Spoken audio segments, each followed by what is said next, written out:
6 options that we've earmarked in the central defensive and midfield position.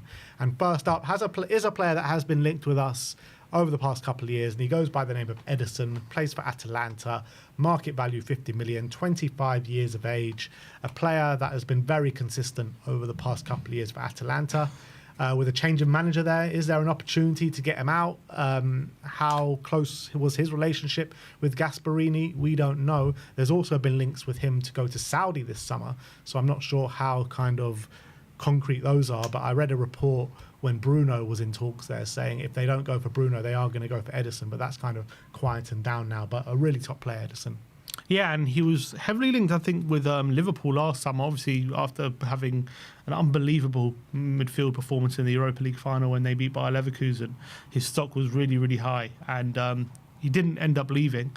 He ended up staying at Atalanta for another year, but there was lots of talk last year about him potentially going to a big club.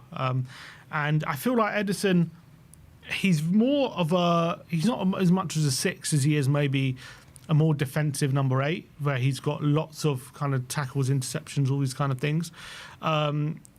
He's got lots of he likes pass the ball forward. He's got very good technical ability, but he's very strong. He's got a lot of really good physicality, and I think him as a 6 in the Ange's system wouldn't have worked as well as a double pivot role under Frank. I think that's going to be better suited to him. He's going to have more players around him, and he's not going to have to cover as much space, and I think that's going to really help him. So I would be really in favour of this. I think it works better now than it would have been a year ago under Ange, I would say. Yeah, I totally agree, because, like you mentioned, Ange needs like a specific 6 to come in and run the game, where Edison's kind of like a jack of all trades, can play the 8, can play the 6.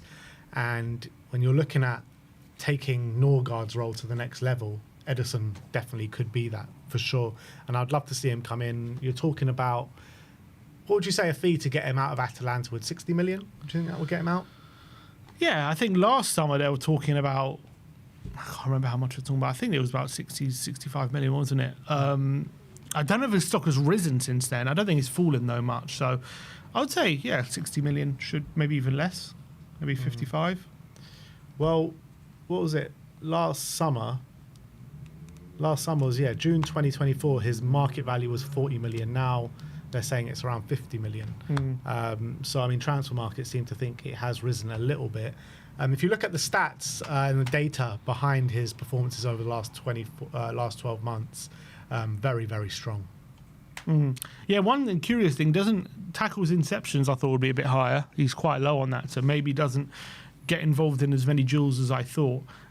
Dispossessed, he actually gives the ball away a fair amount, but when it comes to how strong he is in the tackle, like dribblers tackled really good aerially, very strong, very comfortable on the ball. And passing, you can see there, progressive passes really high, pass into the final third. So very a good pass. He's got a good passing range. I think he's quite a vertical passer, Edison. I don't know he's much who switches, but he's more like passing through the lines really well. Very comfortable on the ball, and good in the challenge. But it seems though he doesn't make too many tackles, interceptions compared to maybe other players in that position. So Edison, obviously a top player. Would love to see him at the club. Next up, we're going to talk about Danish international Morton Humeland, 25 years of age, 50 million market value at Sporting. He seems to be linked with a move away every summer, to be honest. I remember seeing him at the Euros. I thought, top player there. I just don't like the fact that he's got an Arsenal tattoo, and I'm always going to sway against this move when there are other options. I don't think you've ever brought his name up without mentioning the Arsenal tattoo. And I'm always going to. Another player who I had big reservations about playing under Ange, because I think he's actually fairly slow. I think he doesn't have a great turn of pace in the central midfield, and I thought him playing that lone kind of 6 role, he would have really struggled, and I would have had a lot of worries. But now, this double pivot, he plays this double pivot for Denmark a lot. I know that, and obviously Sporting as well. He plays that 3-4-3, so he's very used to playing in a midfield too. And he's also very comfortable on the ball. He's very good in duels as well. The data is very strong. You can see not loads of like through balls, but like really good with his passing. Very comfortable on the ball, and also tackles, interceptions above average, and quite good in the duels, good aerially, quite strong. So I actually think he would be a really good fit for what Frank wants to do. I think he's really good technically. He's got a good shot on him as well, good long shot. We saw that in the Euros. He's got a good strike on him. So I think he's one. Yes, he's not the quickest, but he's a very smart player. He makes up for it in other ways. And if he doesn't have too much ground to cover, I think he could be someone who we could really rely on. But he's got an Arsenal tattoo. But he does have an Arsenal tattoo.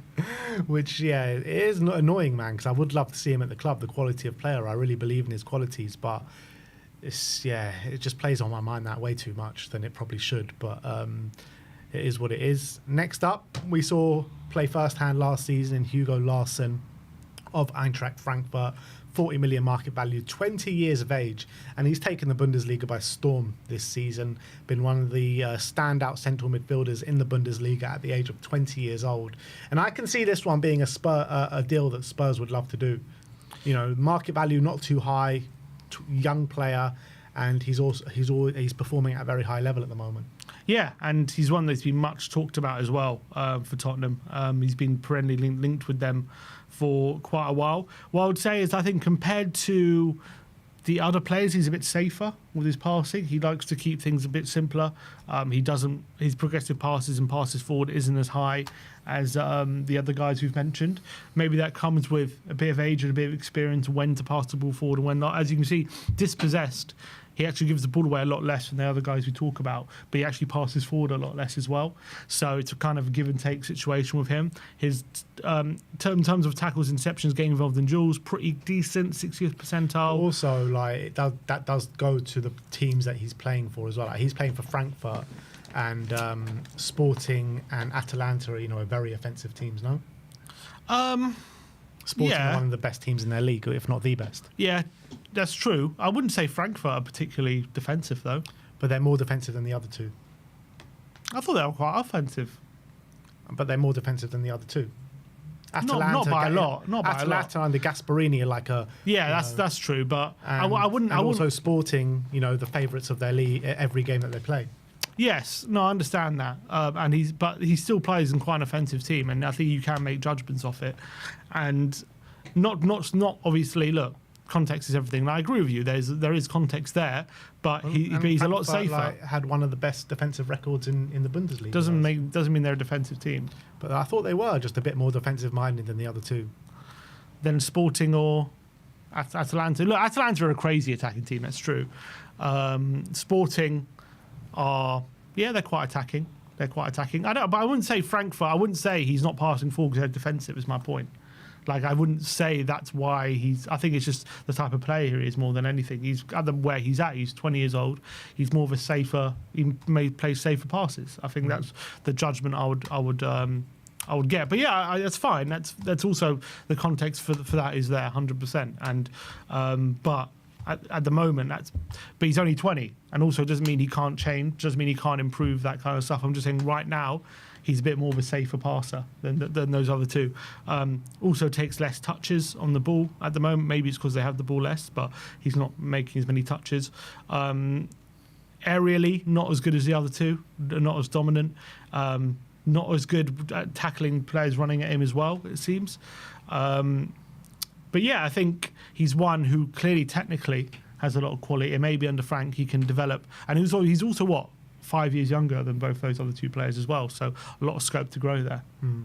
I would love to see Hugo Lloris at the club. I think he can really grow, with the other young players that we do have. And I know we keep saying, we don't want to carry on buying young players, but I think Hugo Larson's a bit different because he's got good experience behind him, playing at central midfield with a really good side of Eintracht Frankfurt. Next up, we're going to talk about a really interesting player in Lucen Agume of Sevilla, 23 years of age, 8 million market value, currently playing at the under-20 championships with Odebert and Tell in the same team. He's had a real kind of breakout season at Sevilla. He's been on the ranks of Inter Milan before with various loan spells, did get a loan spell last season to Sevilla, and he got a big move off the back of that, and he's been a mainstay in their team this season. 23 years of age, so could be getting him at a good time, which is mad to think about. Agume playing at the under-21 championships, actually 3 years older than Hugo Larsson. but the stats behind Agume look actually frightening at his age. Yeah, he seems to have really stepped up this season, Agume, and there's a lot of talk about him getting a big move now for Sevilla. I'm just trying to see what. So this is his second season at Sevilla. Last season he only played 12 games, and this season he's boosted it a lot, 35. He was at Inter Milan before, but only played one game for them. So it's kind of maybe his real breakout season for them. And yeah, you look at his stats, he seems like a player who is really fantastic at everything, really. He seems to be an absolute monster in the duels. You look, tackles, interceptions, he's involved in a hell of a lot. Dribblers tackled 97th percentile as well. Really, really good when it comes to that. Bring the stats on. The passing as well, in the 70th, over the 70th percentile for all the passing metrics. Actually commits a lot of through balls, passes forward, final third, progressive passes really high, very comfortable on the ball as well. Aerially, not as strong, but above average still. The only thing he's a bit weak on, it seems, is his pass completion, which seems to be a bit lower. But in terms of how often he gets dispossessed, he doesn't get dispossessed that much. So he seems to be able to keep the ball quite confidently. This guy seems to be statistically the perfect profile for a player of this kind of. And also, in terms of the amount of duels he gets involved in, a lot better than the other guys on this metric. He seems to get around the pitch a lot more, and he's clearly very good at winning duels. So that's quite interesting. It'll be interesting to see what kind of fee he would cost. Obviously, the market value is 8 million. They paid 4 million for him about a year ago. Inter Milan also do have a 50% sell-on fee for all future sales, so they'll probably want to command a decent fee for him, at least, so they can make some sort of healthy profit. So what would you say? Probably like 25, 30 million, something like that? It's another player who's only really had one good season at Sevilla. So, yeah, how much did you say they signed him for? 4 million. 4 million. Yeah, you're thinking you can get 25. I think that's a good profit. And Inter Milan do get 50% of that. 50? Yeah. Yes, maybe you have to pay a bit more. Maybe 30. But even that, maybe even 35, but even that, compared to the price you have to pay for some of these other players, it's a lot less. But again, it's a bit of a risk because it's one good season for him, really. Yeah. And you are taking that risk. But again, you might be getting a player just before he really breaks out. And there's signs for him breaking out last season. And if you get him playing at that kind of level, he could be the perfect fit. Yeah, a bit of agent tell and Odebear. 100%. I'm sure they can convince him. Yeah, we're going to end up signing the whole French under-21 squad at this point, which I wouldn't be against, well, not actually, bad, because they're a bloody brilliant team. They've got some of the best talent out there. Yeah. Cherki was playing for them not so long ago as well. Yeah, he was. All right, that's Agume. Next up, we're going to talk about João Palhinha. So we've talked about quite a few young players. Now let's talk about a very experienced player in João Palhinha, 29 years of age, 30 million market value, playing at Bayern Munich. Since making his big move from Fulham to Bayern, hasn't really worked out for him, to be honest. And Company, I just don't know why, but he hasn't really fit into Company's system. And they're happy to see the back of him this summer. They're actively trying to sell him. And for a Premier League proven, really top midfielder, I think he would be brilliant for Spurs. And when you're looking at all of us saying that we need to fill this squad with experience, what better than João Palhinha, who's been tried and tested at this level, and when he was in the Premier League, he was one of the best CDMs in the league. Yeah. So yeah, he's had a couple of seasons off, or I think one season at Bayern hasn't gone well for him. But I don't think that should sway us off saying like, oh, he's a bad player now because he couldn't cut it at Bayern. I think he's a top player, and I think he would do so well with the young players around him to add that experience in there.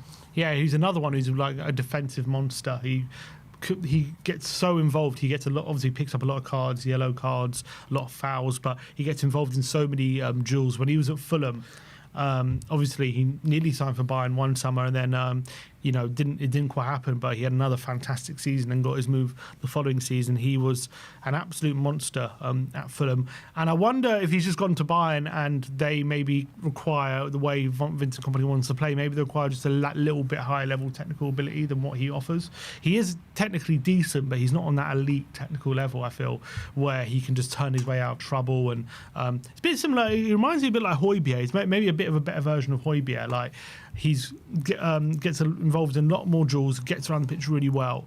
Passing wise, he's good, but he's not top notch. And obviously Bayern, that's the standard when you're going for Champions League winners and you're going for league titles every year. Maybe Company feels he just doesn't quite fit that, especially when a team who dominates the ball so much. I think in a team like us, who are battling for control, he's a lot more valuable. When you have that, you gain that control in 90% of your games that Bayern have. Maybe as someone like Paulinho isn't as useful, I guess, would be the term. If you look at his stats, this is a Bayern. Obviously, as you say, Bayern are a team who dominate the ball a lot, and obviously he gets a lot of touches. But I think the defensive stats are quite crucial. You can see he gets involved in a lot of defensive duels. Passing-wise, you can see that passing to the final third is quite a lot, but that's obviously Bayern have a lot of the ball, so there's the context there, but it gets forward quite a lot. I would say when I was looking at his stats at Fulham, his progressive passes and stuff are actually really low. They weren't as high as they are now at Bayern. I think he, again, similar to Larson, I do think he's a bit more of a safer passer. I don't think he's one who's too adventurous with his passing. He does keep it a lot safer, and he tries to kind of make sure the team keep the ball rather than him progressing the ball, and that's something that he's going to have to add to his game as part of Tottenham. But he's definitely very experienced. I think defensively he's phenomenal. He's an absolute beast defensively, João Paulinho, and he would be someone who would add that steel that we don't really have in that central midfield.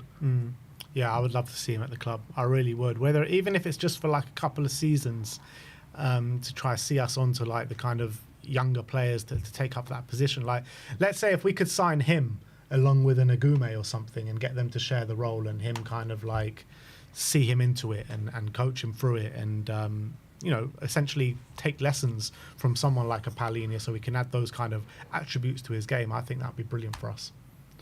But the last player that we're going to talk about, maybe a bit unrealistic because he's been heavily linked with Real Madrid this summer, is Angelo Stiller of Stuttgart. 45 million market value, 24 years of age, has just had 2 top seasons with Stuttgart, a cup-winning side as well over the course of those 2 years, which they ended an 18-year trophy drought, Stuttgart.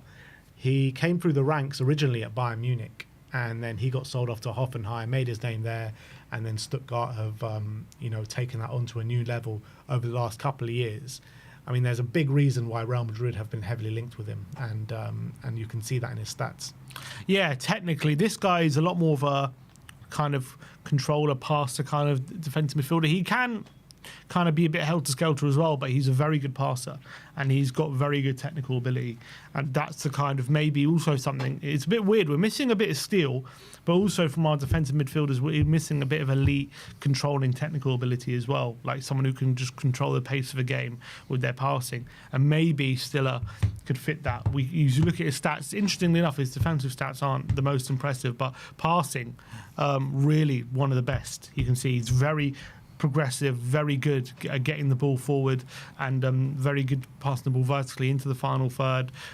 Makes a lot of through balls as well, so he's looking for opportunities to play people in on goal, and that's always a good indicator. When the amount of through balls, that's a good indicator of how good your vision is, getting people to run onto it, goal scoring opportunities. He seems to commit a lot of those, and he's clearly very comfortable on the ball, gets a lot of touches, very comfortable picking the ball up in the central midfield, and so he gets a lot of touches and he gets the ball forward a lot as well, so he's very comfortable doing that. But defensively he seems to be aerially not very dominant and not very good when he's tackling people running at him, loses the ball fairly often, doesn't get involved in as many duels as other defensive mids, but in terms of how good he is passing wise and on the ball, he's definitely there, that's for sure.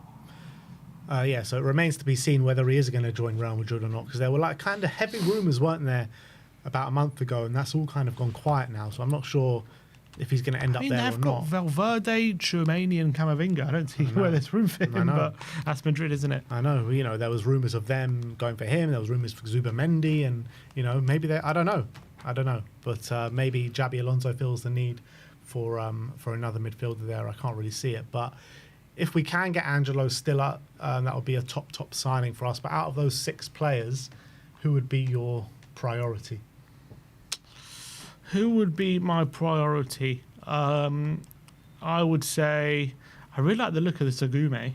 I think he'd be right up there from what I'm looking at him. But I think João Palhinha would, in terms of just a realistic signing, who I think we can get for not a too exorbitant fee. He can really help the likes of Archie Gray develop as well, who obviously Brentford Frank's a massive fan of. So I think I like the thought of him. Obviously Stiller, probably he's a bit of a pipe dream though. Stiller, I feel. So I don't know if it's realistic. He might be my number one. Edison, Hillman. So I'll probably go. If money and anything was no object, I'll probably go Stiller, Edison, probably Paulinho, probably Paulinho Agume, and then Hillman.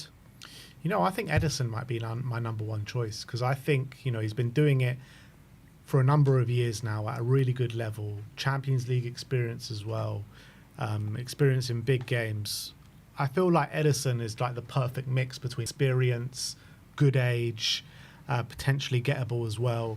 I think Edison would be my number one, but to be honest, if any of these players come in to Spurs next summer, I'll be delighted.